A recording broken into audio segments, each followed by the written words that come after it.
Wow. Kent Hughes has just taken another massive W as he signs Juraj Slafkovsky to an 8-year, 7.6 million AAV monster contract. For a monster of a player, welcome to Canadiens Corner, and it's going to be a good one. So sit tight and let's talk about Juraj Slafkovsky. This is really good news, as the deal follows Montreal's cap structure. Slafkovsky will be earning a bit less than Suzuki and Caulfield, and this just shows what a team player he is. He could have easily demanded more money for the season he's just had, but instead he chose to take a team-friendly deal, and I respect him heavily for that. This deal will look amazing in a few years, especially with the cap going up, and I'm happy to finally be able to breathe a sigh of relief now that the core three are locked up long term. Yesterday was a bit of a disappointment in terms of bringing in new players, but the Slaf news really cheered me up. Kent Hughes mentioned that the Canadiens have tendered an offer to Jonathan Marchessault, formerly of the Las Vegas Golden Knights, but he instead opted for the Predators because they could give him the term that he was looking for. Although it's not confirmed, I have a feeling a similar offer was made to Patrick Kane with a promise to deal him at the deadline to a contender. I understand that these players didn't want to join the Montreal Canadiens, considering our current situation and that we weren't able to offer them long-term contracts. But in the near future, maybe even as soon as next season, we might be able to make some big swings to bring in big players in free agency. Quite similar, Jeff Gordon, he brought in Artemi Panarin just as the New York Rangers were entering their contention period, and that's just worked out so well. I think I could see the Montreal Canadiens doing something like that in the next few years to just bring in another superstar, maybe a defenseman, maybe even a goalie, maybe a forward, a superstar anywhere would really help. But more on Slav. He showed a great improvement last season, and that's why he was given this contract. Kent didn't want to risk putting up crazy numbers next season and then having to pay him even more money. I see this contract as a medium risk, high reward. There's still a chance Slav gets another slump or his performances fall off a cliff, but I find that very unlikely. I just think he's going to keep getting better. Year one, he put up 10 points in 39 games, and at the time, he looked like a deer in headlights.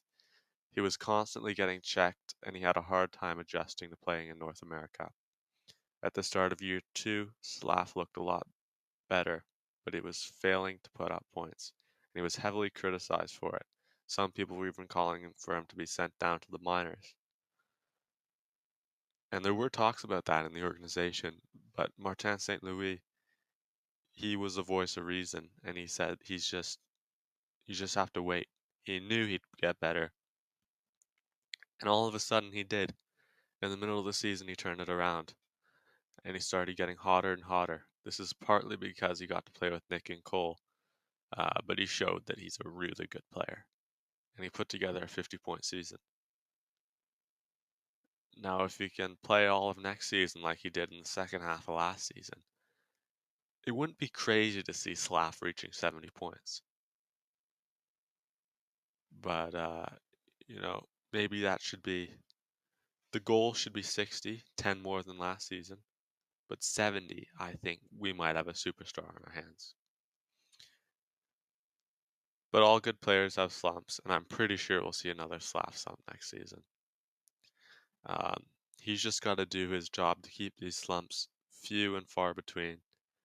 And he's just going to prove to the world, he deserves this big contract, and not to underestimate him and the Montreal Canadiens. He's just going to keep getting better and better, and I'm so happy he's on our team. He's a very rare build of player. There's not a lot of Slafkovskys in the league. There's not a lot of power forwards. He's got everything.